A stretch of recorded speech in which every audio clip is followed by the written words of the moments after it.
Welcome. It's terrific to have all of you here. So I started my career as a software developer at Oracle. So I was writing enterprise software. So to me, this is feeling like coming full circle to hear us talk about this topic today, which is very interesting. A couple things. We have an outstanding, talented group here, so we want to definitely hear from them. So what we're going to try to do is start by going through some general topics in somewhat of an organized fashion, somewhat divided into sections, which hopefully will make some sense to all of you and me. At the end of those kind of topics, we'll take some brief Q&A from you so that we can address some of the most current things that you're thinking about. And then also reserve some time at the end for a more general question and answer session. Given the talent of this panel, we'll also spend 2 minutes at the very end just resolving the debt limit crisis as well. So, why don't we start by figuring out who exactly do we have here in the audience? I think that's going to be very helpful to the group as we start this discussion. So, are we founders? Can you let me know? Raise your hands here. Founders, entrepreneurs. Okay. For the founders, kind of what stage are we at here? Are we about to raise money, seed funded, or how about about to raise money? Okay. Seed funded, Series A funded. Yeah. Okay. Great. And other investors? Investors. Great. Okay, good. So that's kind of the approximate breakdown. Why don't we start by just allowing each of the panelists to introduce themselves. Maybe we can just go from left to right here. So Jason. Good morning. Thanks, Harold. Thanks to Orrick for having us here today. It wasn't long ago I was here talking about Yammer, which is one of our recent investments that got sold to Microsoft. And now we're on to the next thing, which is mobile. So it's fun to be here today to discuss that with you. Emergence was founded about 10 years ago by myself and 2 other venture capitalists. We focused the firm entirely on enterprise and B2B, which is fairly unique. And we've stayed true to that focus and practice over the last 10 years. Early investments were Salesforce and SuccessFactors, Yammer, Box, companies like that. And we have a whole crop of mobile companies that we hope are going to be equally exciting and disruptive, and hopefully great outcomes for the entrepreneurs in the mobile space. So looking forward to talking about that. Thanks. And by the way, we're happy to share some of the microphones here, so you just excuse that. Hi, my name is Haynie. I'm the founder, CEO of a company called Appcelerator. We make a mobile platform that brings together apps, APIs, and analytics for enterprise companies. We also make a popular product open source tool called Titanium for helping you build cross-platform applications. Venture funded, raised a little bit over $70 million in venture, so a little bit later stage. And really glad to be here. Love talking about mobile fairly, so I love talking to founders. Hi guys, Joydeep. I'm with Shasta Ventures and work closely with our enterprise portfolio. One of them is Crittercism, Rob out there.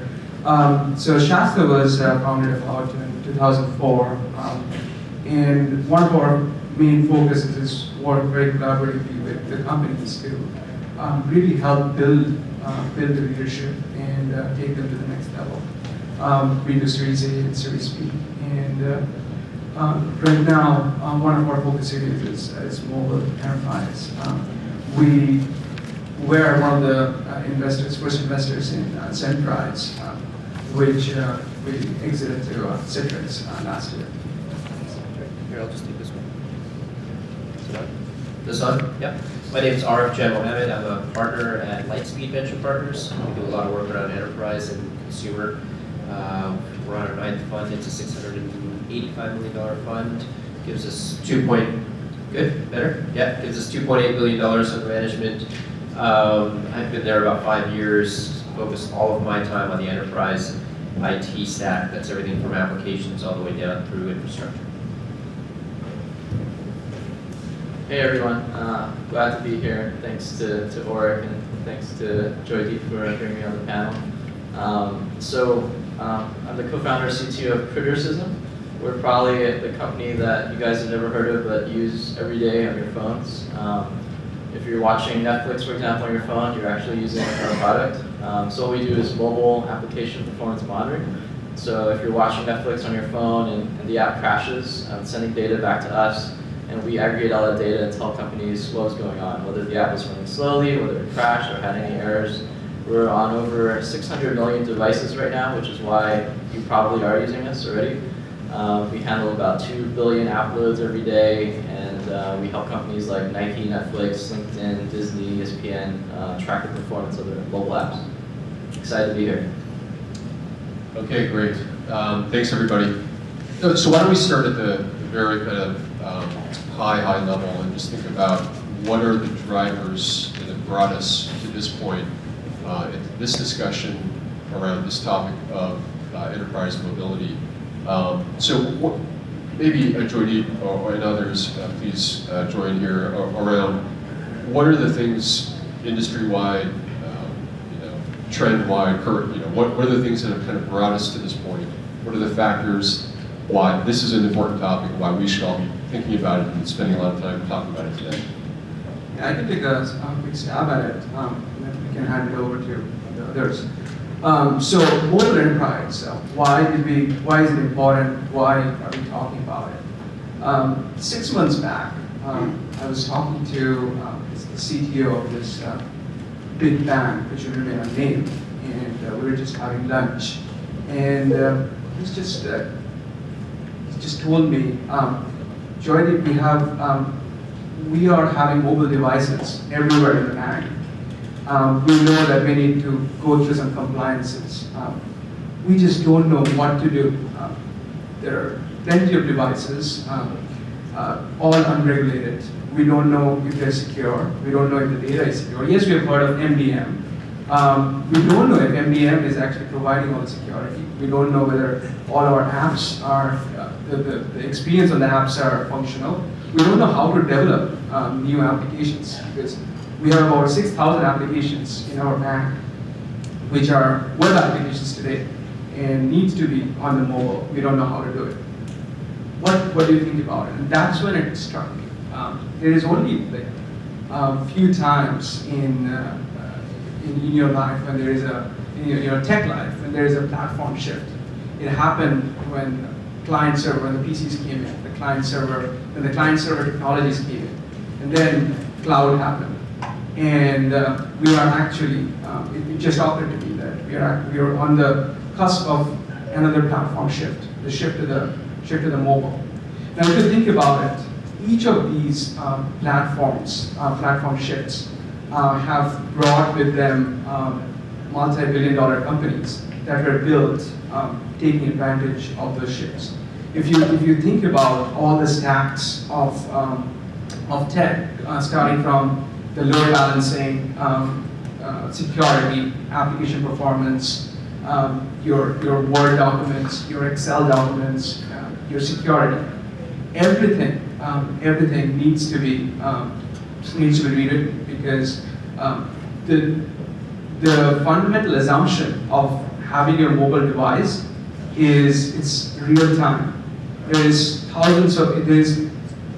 factors of more devices in operation than your PCs and your laptops, and they also have to be scalable and talking to each other. So all of these bring together new challenges that needs to be handled, and that's why we are in the cusp of this revolution. And new things are going to happen, and already is happening. So hopefully we'll get to chat a little bit more about that. Right, so there's some real pain points. Thanks, Joydeep. Others, any thoughts around trends, factors that we should be thinking about? Well, I totally agree. The whole stack's being redefined. You can think about three secular trends: mobile, cloud, and analytics. So the sort of whole stack inside the enterprise is having to be redefined. Technology stack, and of course the business model that comes around with that.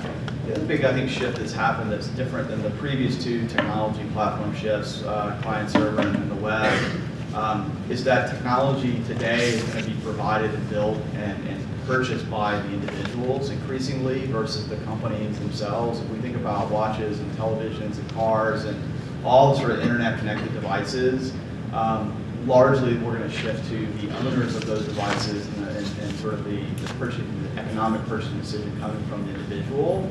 And they're going to take these devices, these connected endpoints, I call them, into the workplace and expect them to work in the way that their work style makes them productive. So I think we're going to continue to see a shift away from that, from just simply the, if you look at the previous two generations, your laptop, your desktop, and even probably what influenced your usage of technology at home and the play environment was largely driven by what you used at work. And I think that's going to flip-flop, actually.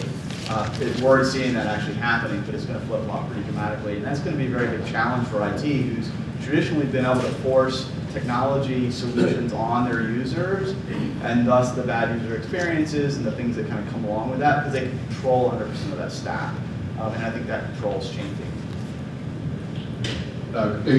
Great point, Jeff. Our own Orrick IT department, I think, is dealing with this very challenge right now as we speak. So it's certainly pertinent in our view.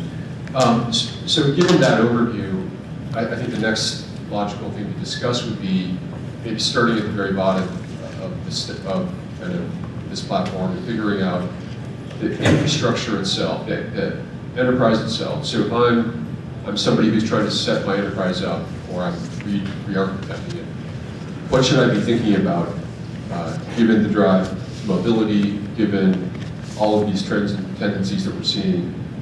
What are the current issues or factors that I should be thinking about in designing my enterprises? Any thoughts around that? Yeah, so, I mean, there's been so many challenges with mobility. There's so many different, everyone talks about the fragmentation of mobile, right? The number of different devices that exist on Android, the number of different OSs that people are running. And it's not just Android too. In our company, we found that iOS releases a point release of their OS once every month. So the same fragmentation exists on both iOS and Android actually. And a lot of these challenges are not just supporting OSs and devices, but also versions of the app, to network conditions, to different cloud services that companies use.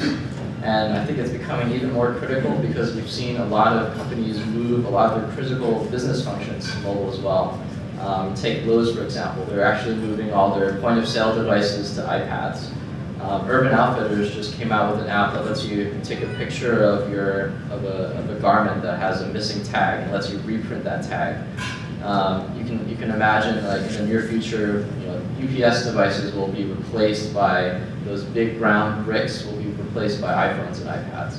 And so as all these companies are moving all these critical business functions to mobile, there's going to be a need for tracking the performance of these devices, make sure that they can't go down.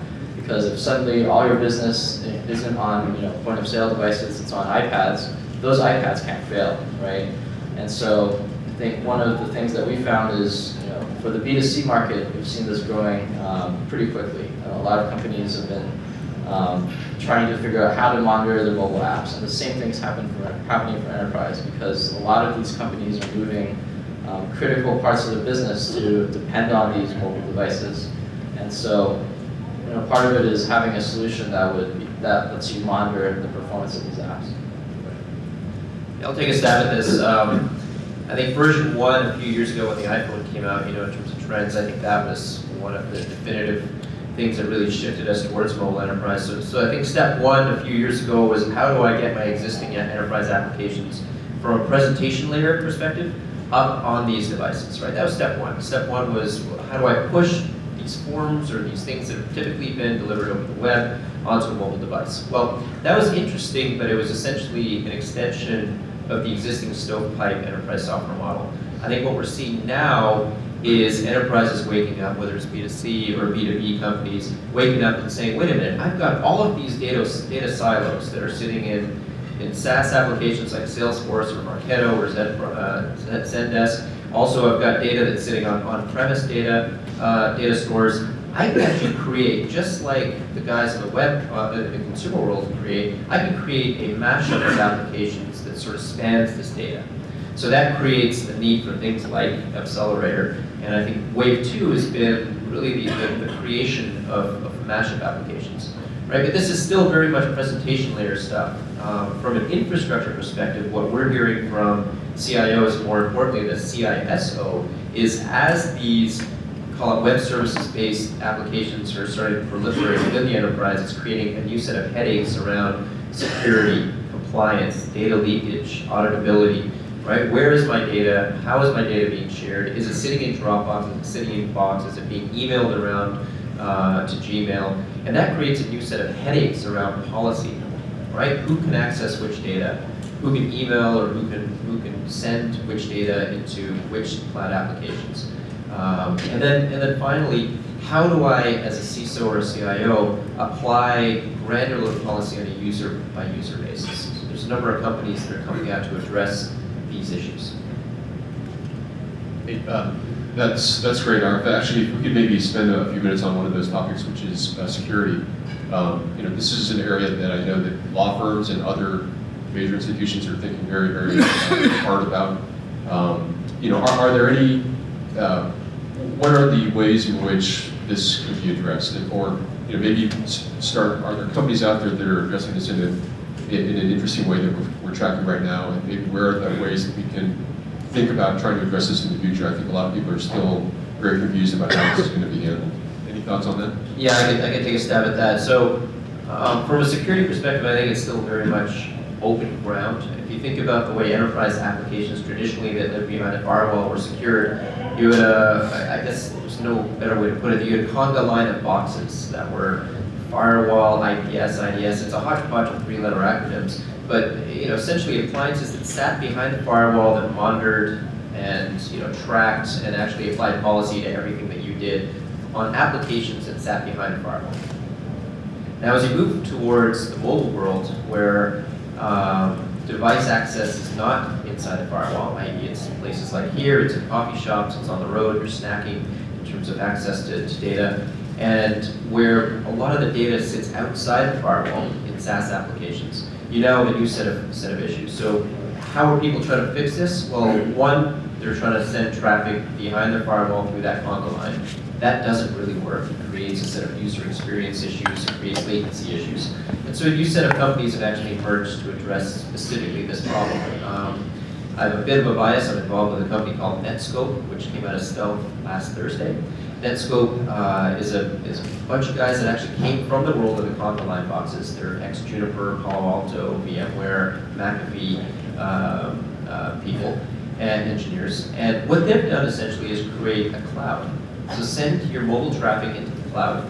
The cloud will then look at all the traffic, it'll apply policy to that traffic, it'll give visibility into what applications are being accessed, it'll give visibility and analytics into how people are actually playing with these applications, and then it'll allow CISOs and CIOs to actually apply policy from a behavioral perspective into which applications can be accessed on the mobile device or from a laptop or from a SaaS perspective.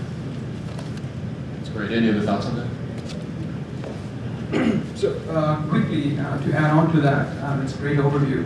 I think there are a few different things need to be optimized on that front, right? So there are trade-offs like whether I want to have my data pass through something in the cloud, whether how long of a battery life ask is security. If the security is on the device, how do you optimize on the battery life? And the third, whether there is a solution to this problem of dual networking, right?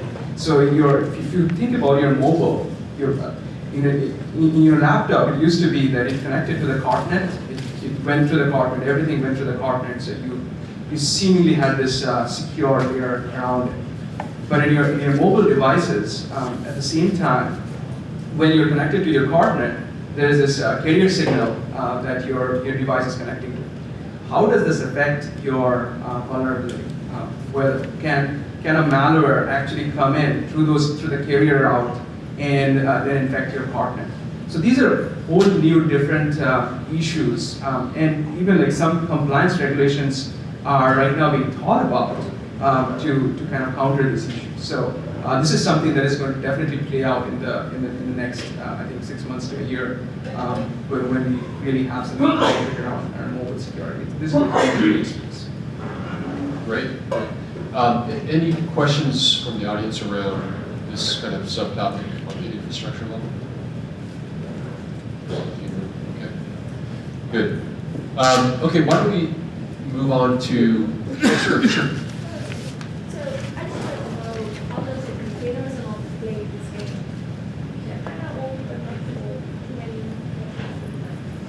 Yeah, so you're talking about the app containers? Yeah. There's a couple different approaches in the industry that people are going after. One is this, the concept of app wrapping, basically, or containerizing an application. The question was, how does containers play into this in the space? And the concept is like these app wrappers, basically, and a number of the security companies are applying basically a post-build application wrapping technique, where they basically take an application that's been built, say for Android or iOS, and they wrap it, basically unsign it, wrap the application, and then re-sign the application. The theory being that they can, a different layer of the software stack, they can actually monitor things like network, file access, etc. So you don't have to actually intrude the development experience, and you can sort of do it post-process. It's also an advantage for third-party applications that you want to support in your enterprise, and you don't know how they were built, you don't have access to source code, things like that. So to use Box or Dropbox, for example, you could wrap that application, put a layer of security around it, very similar to maybe what a firewall might do in the hardware world, as packets sort of pass through. And that is getting some level of success. It's a big technical challenge, I think, and as we talk to customers, if you think about security as a layered cake, it's one of the layers of the cake, but has a lot of problems. We've taken a slightly different approach. While we'll work with the app wrapping companies, we've taken a much more lower level approach to software, which is really inside the application, providing API access to the data encryption and things like that, and doing it more on the pile side. We build the application and you actually enforce policies that way. That only works, of course, for first-party applications. It won't work for third-party applications. I'll just give my opinion real quick. As a partner of a lot of these companies, I very much look at it as one of the things in the stack. I don't think there's one magic security bullet. It's not that in any other platform. You have to take a layered approach. I think if you think about, I like to think about MDM as like a firewall. If you think about the firewall is only as good as the applications that have been built on either side of the firewall. So you're not going to throw the firewall out because you built a secure application, but you're not going to just say, I'm not going to put security into my application because I have a firewall. So I think that's the way I view it. Yeah, I mean, if you just tack onto that, if you look at, again, an analogy on your enterprise client server or the cloud world, there are different layers of security, right?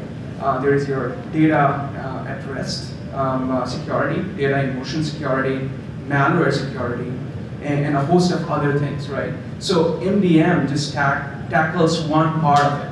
Crittercism is, I would not say, is playing in the security world. They're more into performance analytics that help you figure out whether your app is performant enough. But going back to the MDM space, definitely, like, I'm sure all of these MDM guys are trying to kind of add on to new features into them, because MDM, as you might know now, is kind of, most companies have MDM, it's kind of commoditizing. So new things are always good to have. So for example, I see my friend Domingo out there, and Authority, he's part of Authority, which is they static analyze apps for mobile devices, and they have a partnership with Mobile Iron, which is offering them as well. So the way to think about probably MDM is the base layer that is already there, but there are new questions that are unanswered, and those holes are going to get filled up in the next year. Okay. Why don't we jump to the next topic, which is I've now set the infrastructure for my enterprise, and I need to start building applications for my workforce, for ultimate users, etc. So Jeff, maybe you could talk a little bit about what are the needs here, and how do your solutions and other similar solutions, how do they address those? Yeah, the challenge from a development standpoint is really in two areas we view it. One is clearly how do you build applications across not only just different operating systems, but increasingly different modalities or different form factors, and that's a big problem. Even within one ecosystem like Android, we're seeing an explosion of different UI interfaces and different device types. So that's one challenge. And how do you help people do that? And the second challenge is very similar things happening on the cloud. The way that applications, if you think about an application architecture, the way the applications talk, the lingua franca of how they talk to cloud and move data back and forth through APIs, So a very similar things happening, very similar phenomenon has been happening in API infrastructure, is that each API has a different access control pattern, rate limiting, data format, et cetera. And so we're seeing an explosion, of course, of API infrastructure. We believe there's a strong API economy building. And so what we've really, our approach has been, there's 20 million web developers in the world, and we want to offer a web-oriented technology stack. Primarily for us is JavaScript. JavaScript on the client side, through Titanium, you can build applications in JavaScript and compile into a native app across the different platforms. And then we've done the same on the server side with the cloud. We have a Node.js stack that allows you to actually connect either into existing enterprise systems through connectors or build new systems, as well as the third part, mobile backend service, pre-built services that you can just access from an API. So trying to allow companies and giving them the ability very quickly through tools and a higher level set of platform capabilities to build applications for different devices through the client-side presentation, and then also connect those to back-end API infrastructure. Any other thoughts on that? Rob, any in terms of needs and solutions? Yeah, so what's interesting is we've come from the B2C world when we started with our early adopters, and we've seen a lot of companies starting to build their apps in-house. So for example, Yahoo's mobile force is like several hundred people now.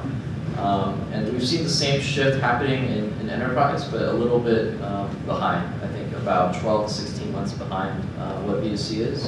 And so I think there's actually, for those running startups in here, I think the first focus of these B2E enterprises was security, right? What we were just talking about earlier. And the next phase is really bringing app development in-house. And so I think there's a lot of opportunities for companies out there to build applications for enterprises. And so if you're looking to start a new company or do something like that, this could be a good opportunity for you guys that we see. And any questions around app development in the enterprise? Sure, yeah. You talked a little bit about your API, your Node.js API. I was just, I think one of you guys just invested in a company called StrongLoop and wanted to, sorry? We invested. Oh, you invested as well. Maybe you could talk a little bit about that, because I thought that was overlapping a little bit to what you were talking about, just because it seems like it's an emerging space that's getting more. It's a really important area. Why we invested with Isaac along StrongLoop, along with Shasta, certainly not as big as they are, but through our innovation fund. We believe strongly in, obviously, JavaScript as a language, and we believe strongly as Node.js as a platform. Our entire infrastructure is around Node. We're doing about 1.5 billion API calls last month. We'll do about 10 billion this quarter around our infrastructure. So we believe very strongly that there's a pent-up opportunity there. And like we said earlier, the stack is really being redefined. If you think about the incumbents inside the enterprise, they built the last 15 plus years. I had the opportunity to work on JBoss very early on. I'm a co-author of a lot of the JBoss infrastructure. And that entire stack, you think about middleware and SOA inside the infrastructure, we think is going to be rethought up with mobile and cloud and analytics. And we think Node is well positioned to be able to take that. So we think it's a very interesting opportunity. The other interesting opportunity with StrongLoop, I think, and certainly what we're doing and why we are collaborating with them, is around this new concept of mobile backend service. There's a huge amount of opportunity, I think, in a lot of what happens inside the enterprise, and certainly even in startups, is we rebuild the same things over and over and over. And I think as we think about an API economy, as we move to more of an API infrastructure, you shouldn't have to rebuild storage, you shouldn't have to rebuild push notifications, you shouldn't have to rebuild a lot of these common services. Applications should be able to just use APIs to bring that capability directly from the cloud into their applications. We feel pretty strongly that's going to be the future. We've got, of course, a product around that. StrongLoop is working on something, and we're collaborating. We also have a very strong open source heritage. A lot of our stuff is open source, so we are committed and investing very heavily in that area. Great. Okay. Why don't we talk a little bit about business apps themselves? And I think Jason spent a lot of time looking at this space. Maybe you can tell us a little bit about how you divide up that world. I'll try to project a slide here that Jason was kind enough to share with us around organization of business application world. But if you could maybe say a few words on that. Thanks. I feel a little bit like the odd man out in this panel. But we really do focus on kind of the higher levels of the stack. We care about what's the next killer app. You know, what are all of us going to be using on the mobile phone to make our lives more productive in our workplace? That was kind of the theme that we got the firm on 10 years ago in SaaS, and we think the same is true now in mobile.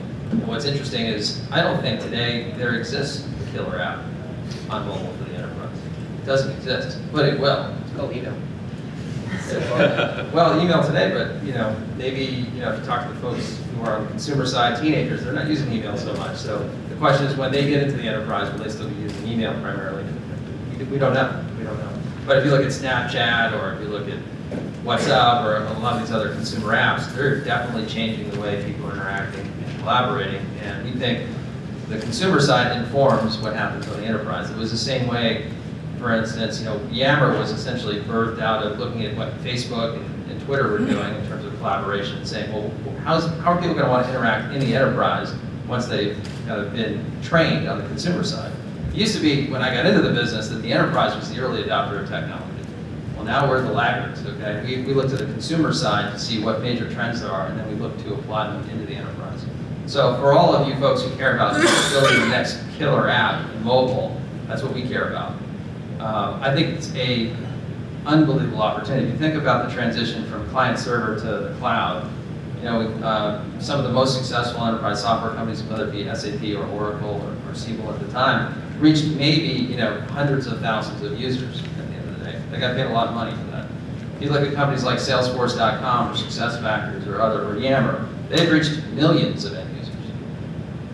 Mobile killer apps are going to reach hundreds of millions of end users. So it's an order of magnitude bigger opportunity when you think about the next 10 years, and that's what gets us incredibly excited. Now, these are probably 100 companies out of maybe 400 or 500 companies we've seen that we characterize as kind of being mobile first. There's a lot of applications out there today that are kind of hybrids. I would call them kind of between web apps and mobile apps, and those are the ones that are most prevalent today. Think about companies like Evernote or others, or LinkedIn, that have good mobile apps, but it's primarily a web-based experience. These are mobile-first experience companies. And we characterize them, we put them in some buckets. We think that the way we look at the world, there's kind of a set of what we call vertical apps, which are really mobile. If you think about it, mobile workers. Okay, how do you enhance the day jobs of mobile workers? It could be in healthcare, it could be in education, it could be in transportation, hospitality, lots of different segments. These are actually quite large opportunities. People tend to dismiss these vertical opportunities as being too niche, but from what we've learned, at least in the cloud, we have a company, actually I can't talk about that company right now. This is the process of a quiet period, but it's a vertical application company going after pharma. And it's built one of the most exciting SaaS businesses we've ever seen. So you can pick off a specific industry and build very, very exciting, high growth, and most importantly, very capital efficient companies. Below that, you have kind of the classic productivity, collaboration, messaging opportunities. Those are touching most of the people in the enterprise, and I think those are very exciting opportunities as well. One thing I think is really critical, as important as product was for cloud companies, for mobile companies, it's even more important. Product, because you have so little space to work with, making sure it's absolutely efficient in terms of the user behavior, user interactions, that it's context aware, that it understands what you're doing at the moment, so it's almost anticipating, the next step that you would want to take in an application, right? That's going to be required in mobile if you don't have the luxury of all of this space, in terms of screen size to work with. In terms of other opportunities, if you look into kind of functional areas, the front office, I guess, is how I would describe it: sales, marketing, customer support. You may think that mobile is just another channel or another end user access point. From our perspective, it is a fundamentally new, I hate to use the word paradigm, but it is. If you look at the way you design the software, if you look at the way you distribute the software, if you look at the way you monetize that software, if you look at the innovation cycle, the things that are important for mobile apps are very different than were important for cloud apps. That's not saying you won't have hybrid opportunities as well, but if you focus 100% on building the best mobile company, I have no doubt that you guys are going to out-execute people who are trying to do both well. So the back office is equally interesting. I mean, every company needs accounting and finance and payroll and all these other things, and mobile gives you another opportunity to take a fresh look at those very boring applications that every company needs and say to yourself, what could we do in mobile that would be fundamentally new and different, that would allow companies to lower the pain threshold of getting those basic tasks done in your enterprise. Then there's a whole bunch of really, so that's all the stuff that I would say mobile changes because you can develop in a new way on a new platform. Then there's whole things that you can do on mobile that you could never even have thought about before. And the idea of these mobile marketplaces, I think, is a really fascinating one. Things, if you look at the consumer side, like Uber, for instance, or there's a company in New York I heard about that you can order lunch, from your car, and they'll deliver it right to your car because they know where you are, right? I mean, like that's so cool. I mean, so think about that in the enterprise. Right? There's things you can do now with mobile that you could never even have contemplated because you were kind of stuck on at your desk looking at it. So that's the stuff that is potentially really game changing. I think it's going to happen more on the consumer side than the enterprise side, but we're still looking for whether those enterprise opportunities are that front. So we're going to refresh this. This was done in May. We've got about another 500 companies that have logged in and said, why am I not on the landscape? So if you're out there building a mobile app and you want to be on the landscape, please send us an email and we'll be happy to run it through our filter. Other thoughts on the mobile app landscape? I think this is actually phenomenal. What excites me the most about sort of business applications is the best ones are actually consumer applications. I think someone touched on this before, which is in terms of the consumerization of IT. And so what used to happen in the world of enterprise software, the old boring world where it was the SAPs and Oracles and Siebels of the world. That was a world where it was call it multi-million-dollar deal that took 12 months to 36 months time to value, lots of consulting, and it was a CIO sale. And then SaaS came along, and SaaS really shrunk down that to 6 months, and they turned it into configuration, not customization. But it was still, to a certain extent, eventually a CIO sale, right? I mean, you had Salesforce.com and WebEx, which were bought by an end user, but eventually a sales guy came in and hit the VP of sales or the VP of marketing or whoever it might be. What is really exciting about these business apps is it is the users that are self-selecting into these applications. And one of the main drivers is not the functionality, but is the user interface and user experience. And so UI and UX has become one of the primary differentiators for these business apps and has created a whole new ecosystem around people coming from the consumer world and educating the business world in terms of what you can do on these new devices and what can be done in the world of enterprise software. I think the next generation of companies that create billion-dollar exits will be ones in the enterprise space that recognize that UI and UX are first-class citizens and are actually competitive differentiators and focus as much on the front end as they do on the back-end services. Hey, Rob, we spend a lot of time, you spend a lot of time looking at applications and specifics behind them. Are you seeing anything different in the business apps right now? What you guys relative to the Yeah. What's been interesting about business apps is it seems like there's one app for any one specific function, right? So there's one app for scanning a barcode. There's one app for making a purchase.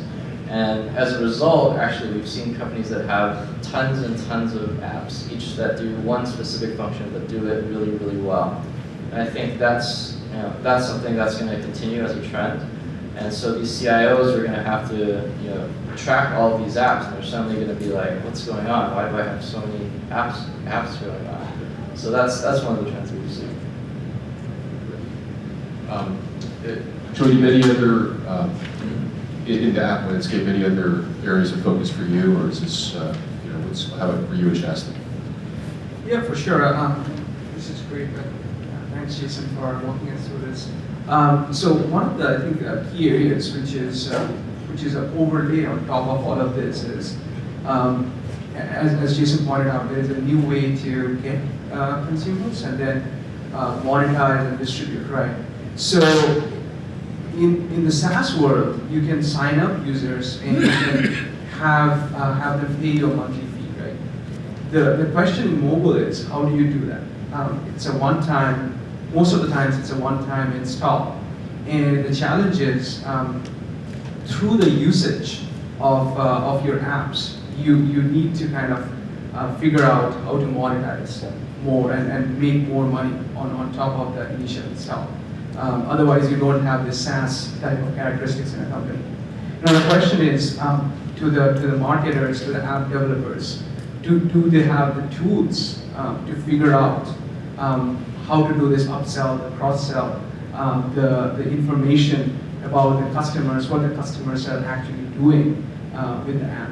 So that's going to be a whole new, so I'm talking about a Marketo or a Eloqua, but probably in a much bigger, plus a Salesforce, plus something else stacked on. Like it's a huge market, which we haven't yet kind of figured out. We are in the first stages of kind of trying to get the mobile apps out, but how do we monetize them? Do we have the tools in there? So that's definitely a focus that Shasta has, I have personally, and yeah, I mean, looking forward in the next 1 year, I'm sure whole new different types of apps and smart new ways of doing things are going to come up. Great.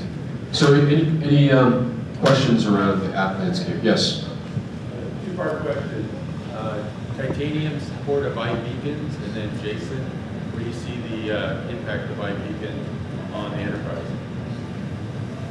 I'll start. So the question was titanium support for iBeacons. Yes, we're actually working on that right now. The emote devices, you've seen those. It's not available yet, but we'll be out pretty soon probably.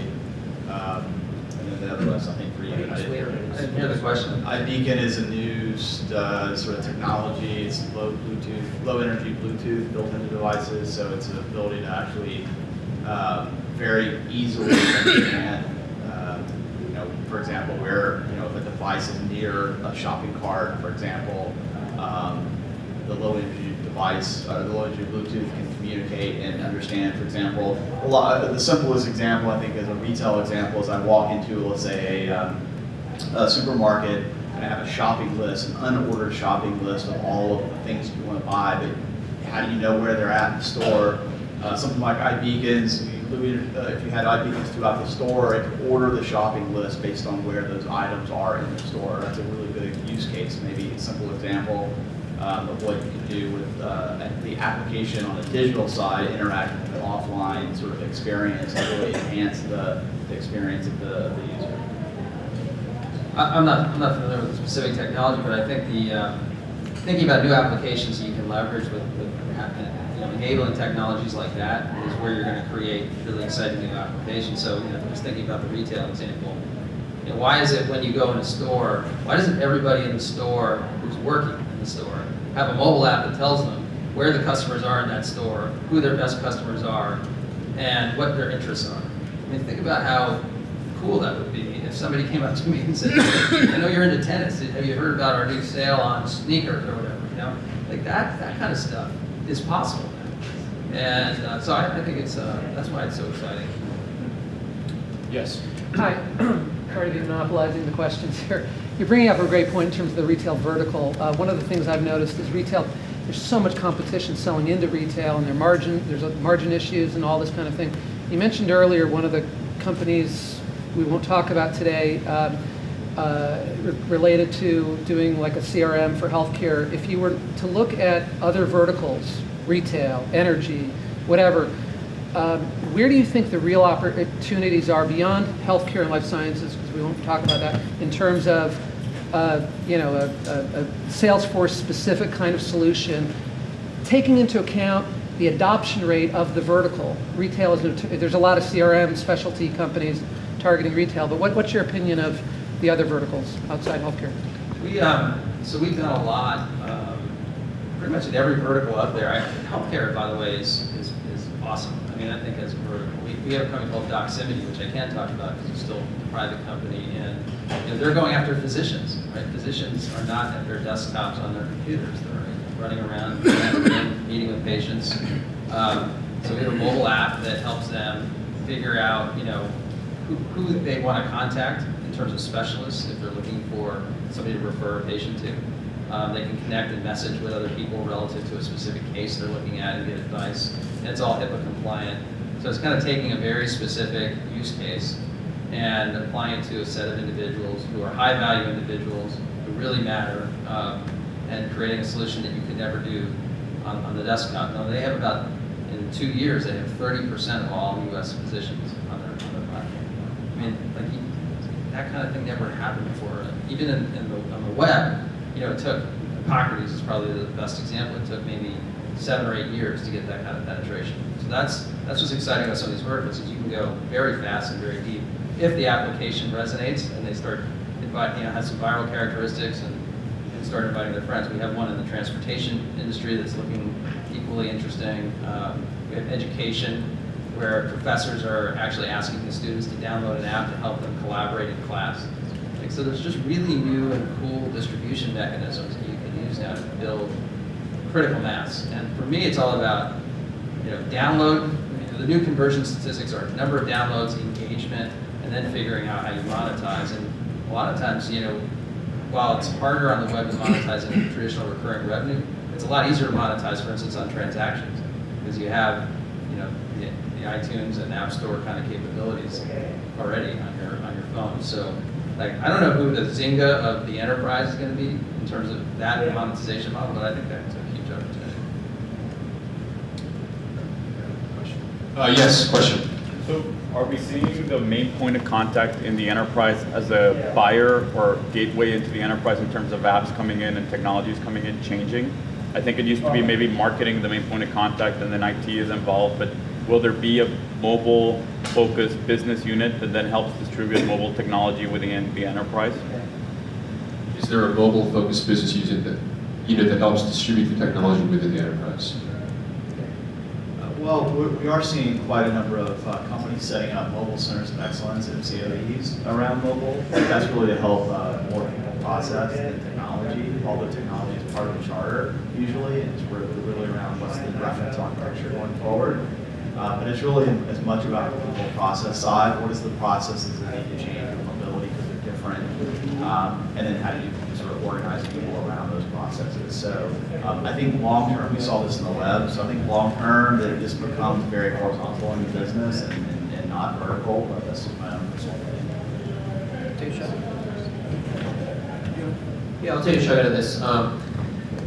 So yes, we're absolutely seeing mobile centers of excellence for development of internal applications, but we're also seeing the buyer becoming the actual line of business user. And I think I'll talk about Netscope again. Netscope last week came out with an application report, and what they found was there's on average somewhere between, I'm going to get my numbers slightly wrong, but 40 to 50 sanctioned enterprise applications that are either SaaS or mobile. And there's 2,600 to 3,000 applications that enterprise users, line of business people on their devices are just going out and procuring through their app stores or through the web. And so that ratio is actually accelerating. And so what's really interesting, again, this gets back to UI and UX, is the consumers are opting into the applications that help them get stuff done. And so if you help a business user who is also a consumer get stuff done, that application will then actually get usage. Another interesting stat is that today in the enterprise, or even on the device, the average number of applications that are used on a daily basis is somewhere between 5 and 10, despite the fact that you've got 40, 50, 60 applications that are sitting on your screen. So how do you become one of those 5 or 10? Yeah, yes. Gentlemen, on the VC side, the three of you have talked about very focused around enterprise and what you're doing around enterprise, and yet you keep talking about how the consumerization of enterprise. How do you keep an eye out to consumer applications that are going to make their way and become big, these multi-billion-dollar businesses that you want to be looking for? Yeah, I can take a stab at it. Starting with Jason a little bit earlier. I told him that it's like fashion. I never got fashion. I never got consumer. And But yeah, it's for me personally, it's what and I'm one of the latest adopters of any consumer technology. I joke with people, if I'm adopted a consumer an app, that company is already at least a couple of $1 billion worth by the time it reaches me. But it's all about just keeping your eyes and ears open. And these days there's some interesting analytics tools around you. For example, the Google Trends just shows you the adoption rate, what people are searching for, what are the Twitter and Facebook.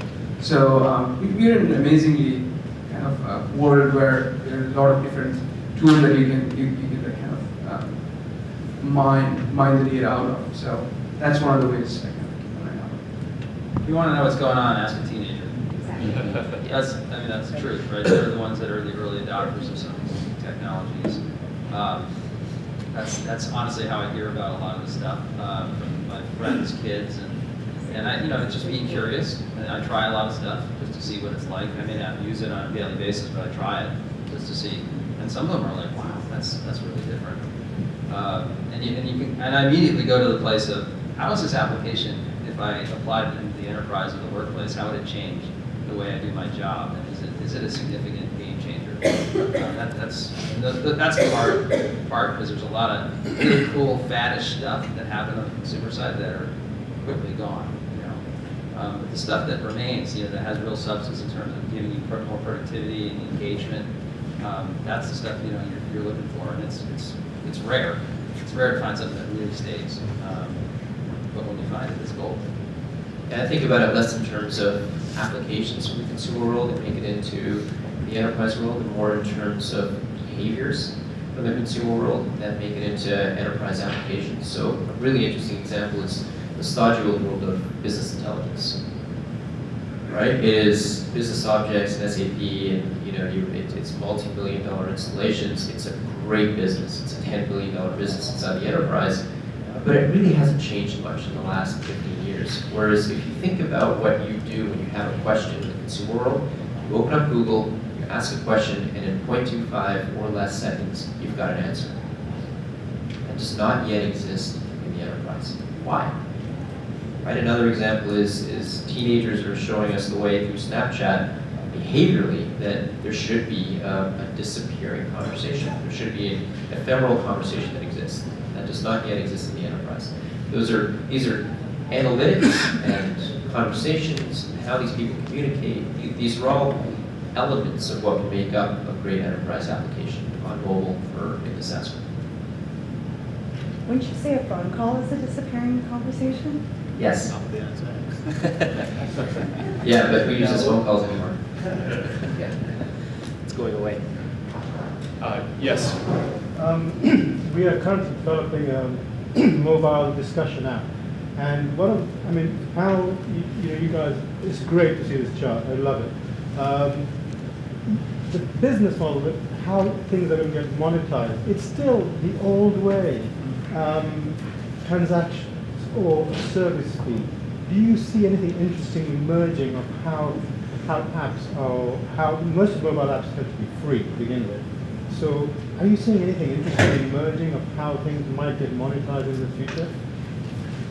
That's a really good question, and I think there's a lot of experiments going on. I have yet to see anything that has fundamentally transformed the way you would monetize. I think the way most people are doing is you download an app, you get engagement, you go back to the web and sign up for a service, some kind of recurring revenue service.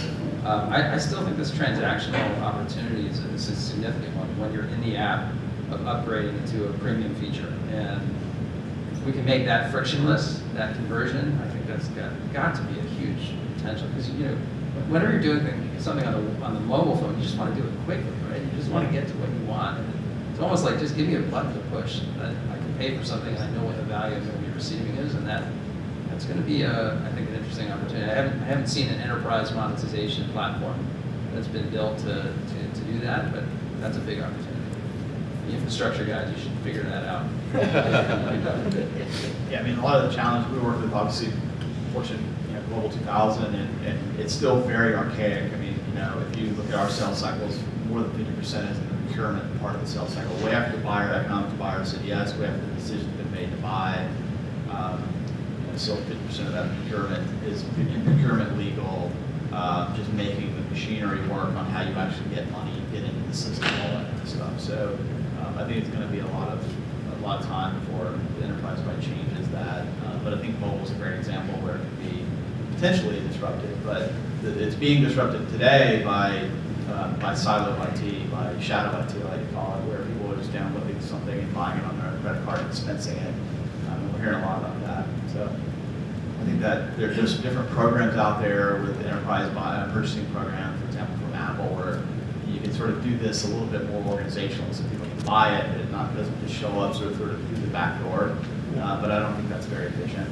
Yeah, the issue is, if a transaction costs 99 cents, and if I have to go through the enterprise, talk to X, Y, Z to get an app through, it just doesn't make sense. So that's the sort of thing that tries to struggle with, trying to come up with answers.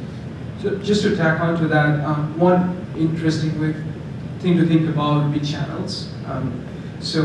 Increasingly, at least in most of the regulated industries like healthcare, finance, government, the carriers like Verizon, Sprint, etc., the equipment providers like CDW, these guys have existing relationships already with most of these players.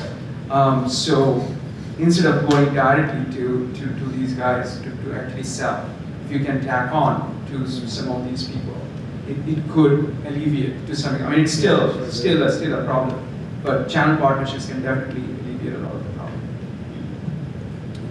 Yes. Just briefly, you mentioned line of business, things are kind of moving over there. You mentioned procurement. How is that changing in terms of sales process and even the development process? For instance, developers now need to start thinking about the business model and business widgets, and so purchasing widgets and upsell widgets right while at the time of development. Yet a lot of that wasn't always the case. How are you guys grappling with this, both from the standpoint as investors as well as you at Appcelerator, when a developer needs to take a component or a widget or something and build it in? How is that? How are you guys tackling that from a sales and marketing standpoint? Yeah, it's a really good question, and I'm not sure that's a really great answer. What we've done is a multi-layered approach, which you'll hear me talk about a lot.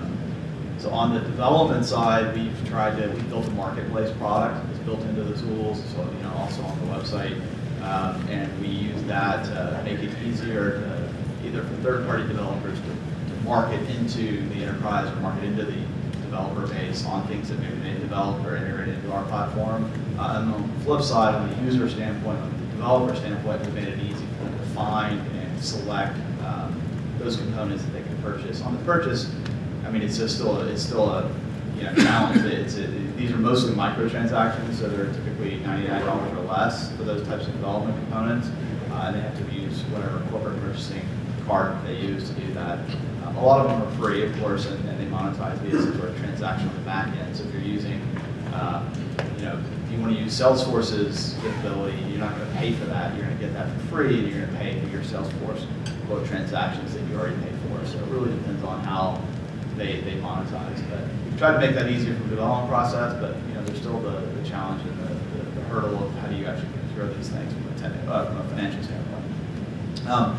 We are seeing, I think there's definitely a struggle inside the enterprise between who the buyers are, right?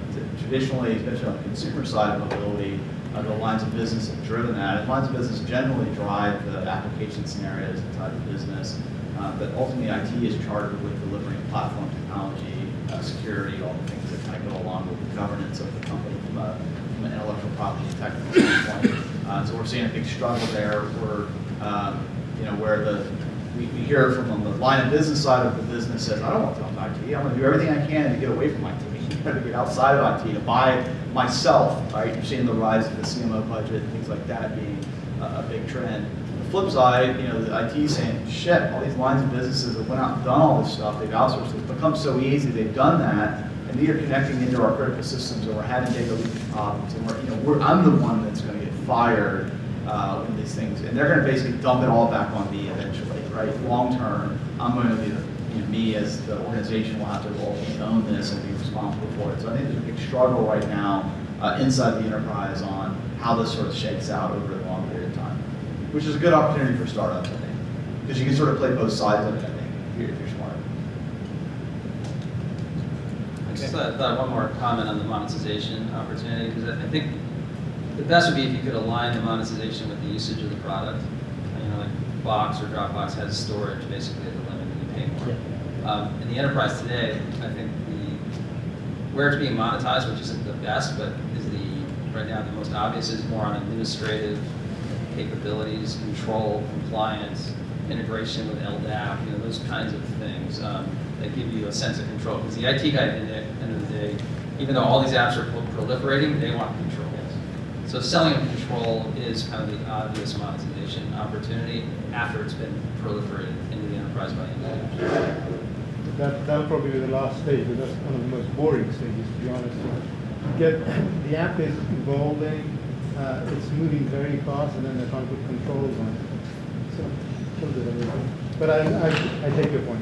Well, that's our business model. I mean, it's always somewhat mysterious, but a lot of people have we make money because we give a very, very popular development tool away for free, Titanium, but we ultimately monetize because an enterprise says, you know, that's great that we built sort of this app, but I need security encryption, I need to be able to do data synchronization, I need analytics, I need, you know, testing, I need all these other things that you know, to really make this enterprise great, and well, that all costs money.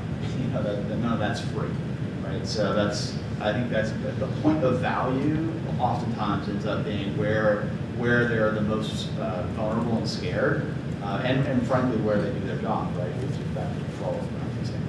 Which is in a way really odd, because it's the app which is bringing the value, not, I mean, the security is sort of a layer which protects that particular value.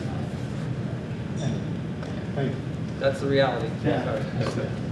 The other interesting thing that we found is that the line of business owner, one of the sells for us is you don't know what you don't know. So we had a meeting, I think last week, with a major retailer, and their SVP, which was the line of business owner for the app, had no idea. There was a disconnect between the development team and the line of business owner, where the line of business owner was, you know, they were stuck in using their old products. They're knowing what they already know, right? So with Dynatrace, whatever it is, and they thought everything was fine. They thought they were detecting any problems with their app.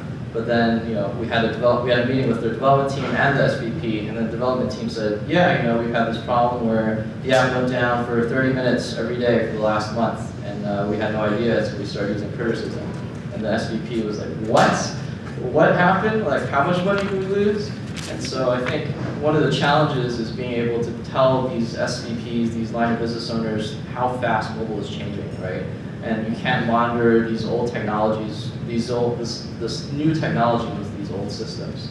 So that's been something interesting for us.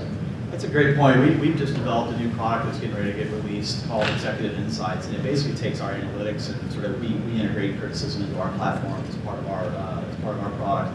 And it takes all these signals basically and all these data points, and it basically is an executive dashboard. It's a tablet app, as you might expect. That basically tells the lines of business and the executives what's actually happening in their own business objectives, not technical metrics, but business objectives, just to give them visibility, because visibility ends up being a lot of the challenge that a lot of these guys have. Okay, I think we're getting close on time, so maybe we can take one other question with the panelists, which is if there's, again, we start with the knowledge that many of you are entrepreneurs. Is there one trend or maybe company for each panelist that you would suggest that we kind of look at or monitor going forward in this space? Does each of you have a thought on that? The initial thoughts? Yeah, I think one of the trends in enterprise has been, you know, how can we get it? I think the first phase was, you know, enterprises were seeing the increase in mobile, and they're saying we need a mobile app, right? So I was just talking to a jewelry store owner today, and he was saying, like, I was telling him what we do, I was telling him about the panel today. His first reaction is like, I need an app, right? And I think that trend has been the initial part of it. And as this has been happening, the next phase has been security. And then the next phase after that has been app development. And then the next phase after that is, how do we manage all these mobile apps? And so I think there's a lot of opportunities in, looking at what companies can exist that would help, enterprises develop, additional functionality. So we've seen, retailers like Home Depot build apps that kind of enable purchases to be easier, right? So they have a GPS app where you can go to a store. This was a dream of mine like 10 years ago, where you go into a store and you want to find something. I don't want to talk to someone or try to hunt down someone to ask them which aisle is something in, right? And so we've seen, companies like that are really innovating, that are really trying to, change the way their businesses are done. And those are the companies that have succeeded, right? So if you look at eBay, eBay's had a great, mobile strategy. And if you compare, eBay's stock price to the NASDAQ, you've seen them, skyrocket above, what NASDAQ's doing. That's because they're focusing on mobile. They're focusing on, what can really change their business. And we're going to see, additional trends like that in the future, I think. I would pick two. One, visualization, and two, messaging. Visualization, I still think I know there are some great, couple of good companies out there in the PR visualization space like Boambi, but I don't think there's any kind of, this space is just starting. Like, with a limited amount of real estate, how do you really convey what you want to convey in terms of business metrics in the enterprise, right? So that's a whole new kind of area. The other is message. There was Yammer, which is Jason's investment out there, and then now people are increasingly in your mobile world. Do you just want Yammer, or do you want some more real-time communication? So messaging, definitely is on the top of my mind. Yeah, I think retail is actually quite a big opportunity on the mobile side. There's a lot of disruption happening with showrooming and things like that, and these big box retailers are under massive threat and have challenging margins already. So I think there's quite a lot of opportunity in that area. It's probably going to be fraught with people failing pretty big in that area, like any big opportunity. But I think there's a big. I just angel invested in a company called BrickTrends in Austin that's doing something around mobile. And they're doing something around the iBeacon type stuff. And how do you help sort of change the entire experience from just showrooming? I'm going to buy it online because it's going to be faster, cheaper, better to get it from Amazon. But I'm going to go into the Macy's and I'm going to look at it and try it on and use that as a showroom. So how do you sort of change that experience so that that doesn't necessarily happen? So I think there's quite an interesting set of opportunities there. So my opinion, mobile is the new gold rush. There's two ways to take advantage of that opportunity. One is the picks and shovels. There's a lot of great companies being built to enable that infrastructure. The most exciting opportunity, in my opinion, is what are the killer apps? The killer apps, if successful, will become the platform. And you always start with a killer app. It never starts as a platform. So if I were in your shoes, I'd be looking for what application could reach hundreds of millions of users, highly engaged users in the enterprise. And then how could I turn that into a platform for distributing other enterprise apps? That is the big win. I'll just take one more shot and just look at, if you look at your mobile device, it's actually a mini computer that's very well suited to consumption and not creation. So I think there's some interesting trends with big data plus your mobile device being a computer plus a sensor. So what happens as you've got an incredible amount of data that's being generated by your phone, combined with cloud plus the fact that you can do an insane amount of analytics on that data, and that can be surfaced in terms of a number of mobile applications or functionality. Okay, that's terrific. That was hugely instructive. Thank you. So I think we're basically at our time here. If the panel can stick around, I'm sure people will want to have further individual questions. But let's please applaud this group.